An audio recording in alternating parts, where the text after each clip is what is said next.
लाडकी बहीण बिनव्याजी कर्ज योजना 2025 महिलांना मिळणार इंडियन रुपी 1 लाखांपर्यंत बिनव्याजी कर्ज. महाराष्ट्रात नवा आर्थिक क्रांतीचा आरंभ. मुंबई, महाराष्ट्र राज्यातील महिलांसाठी एक अत्यंत आनंदाची आणि दिलासादायक बातमी समोर आली आहे. राज्य सरकारने महिलांना आत्मनिर्भर बनवण्यासाठी आणि त्यांच्या व्यावसायिक स्वप्नांना पंख देण्यासाठी एक महत्त्वाकांक्षी लाडकी बहीण बिनव्याजी कर्ज योजना 2025 सुरू केली आहे. या योजनेअंतर्गत पात्र महिलांना स्वतःचा व्यवसाय सुरू करण्यासाठी 10,000 रुपयांपासून ते 1 लाख रुपयांपर्यंत बिनव्याजी कर्ज उपलब्ध करून दिले जाणार आहे. योजनेचा परिचय आणि उद्देश. लाडकी बहीण योजनेअंतर्गत मिळणारे हे कर्ज विशेषतः त्या महिलांसाठी आहे ज्यांना व्यवसाय करण्याची तीव्र इच्छा आहे, परंतु त्यांच्याकडे पुरेसे भांडवल नाही.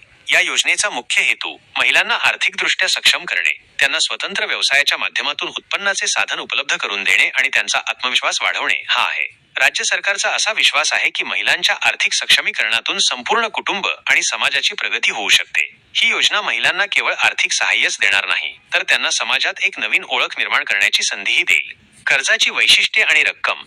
या अभिनव योजनेअंतर्गत लाभार्थी महिलांना 10,000 रुपयांपासून ते 1 लाख रुपयांपर्यंत कर्ज मिळू शकते. या कर्जाचे सर्वात मोठे वैशिष्ट्य म्हणजे ते पूर्णपणे बिनव्याजी असणार आहे. म्हणजेच कर्जदारांना कोणतेही व्याज भरावे लागणार नाही. कर्जाची रक्कम महिलेच्या व्यवसायाच्या स्वरूपावर आणि तिच्या गरजेनुसार ठरवली जाईल. उदाहरणार्थ, छोट्या प्रमाणावर घरगुती व्यवसाय सुरू करणाऱ्या महिलेला कमी रक्कम लागू शकते, तर मोठ्या प्रमाणावर व्यवसाय करणाऱ्यांना जास्त रक्कमेची गरज भासू शकते. योजनेची सद्यस्थिती आणि विस्तार. सध्या ही योजना मुंबई जिल्हा मध्यवर्ती सहकारी बँकेद्वारे पायलट प्रकल्प म्हणून सुरू करण्यात आली आहे. या बँकेने योजनेची यशस्वी अंमलबजावणी करण्यास सुरुवात केली असून लवकरच इतर जिल्ह्यांमधील बँका आणि राष्ट्रीयकृत बँका देखील या योजनेत सहभागी होण्याची शक्यता आहे. राज्य सरकारच्या वतीने अण्णासाहेब पाटील आर्थिक महामंडळ, वसंतराव नाईक महामंडळ, ओबीसी महामंडळ यांसारख्या विविध महामंडळांशी या योजनेचा संबंध जोडण्याचे नियोजन आहे. ही महामंडळे सामान्यतः व्याज परतावा करण्याचे काम करतात, ज्यामुळे लाभार्थींना अधिक सुविधा मिळू शकते. सरकारी अधिकाऱ्यांनी स्पष्ट केले आहे की या योजनेची मुंबईतील यशस्वी अंमलबजावणी झाल्यानंतर ती राज्यातील इतर जिल्ह्यांमध्ये देखील लागू करण्यात येईल. विविध राष्ट्रीयकृत बँका आणि सहकारी बँकांना या योजनेत सहभागी करून घेण्याची तयारी सुरू आहे. अर्जाची प्रक्रिया. या योजनेचा लाभ घेण्यासाठी इच्छुक महिलांना खालील प्रक्रियेचे पालन करावे लागेल. 1. बँकेला भेट. सर्वप्रथम अर्जदाराला मुंबई जिल्हा मध्यवर्ती सहकारी बँकेत भेट द्यावी लागेल. 2. व्यवसाय तपशील. बँकेत तिला तिच्या नियोजित व्यवसायाबद्दल तपशीलवार माहिती द्यावी लागेल. व्यवसाय करण्याची तीव्र इच्छा आणि त्यासाठीची स्पष्ट योजना असणं गरजेचं आहे. 3. प्राधान्य. आर्थिकदृष्ट्या दुर्बळ कुटुंबातील महिलांना या योजनेत प्राधान्य दिले जाईल.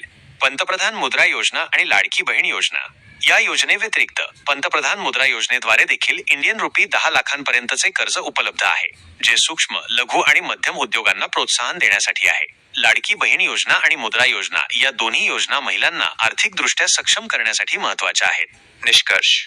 लाडकी बहीण बिनव्याजी कर्ज योजना ही महाराष्ट्र सरकारची एक अत्यंत प्रशंसनीय आणि दूरदृष्टीची पहल आहे. या योजनेमुळे महाराष्ट्रातील हजारो महिलांना स्वतःचे व्यवसाय सुरू करण्याची संधी मिळेल आणि त्यांचे आर्थिक जीवन सुधारेल. हे केवळ महिला सक्षमीकरणाचे साधन नाही, तर राज्याच्या आर्थिक विकासालाही हातभार लावेल. सध्या ही योजना मुंबईमध्ये सुरू असली तरी लवकरच ती संपूर्ण राज्यात विस्तारित होईल अशी अपेक्षा आहे, ज्यामुळे महाराष्ट्राच्या ग्रामीण आणि शहरी भागातील महिलांना आर्थिक स्वातंत्र्याचा अनुभव घेता येईल.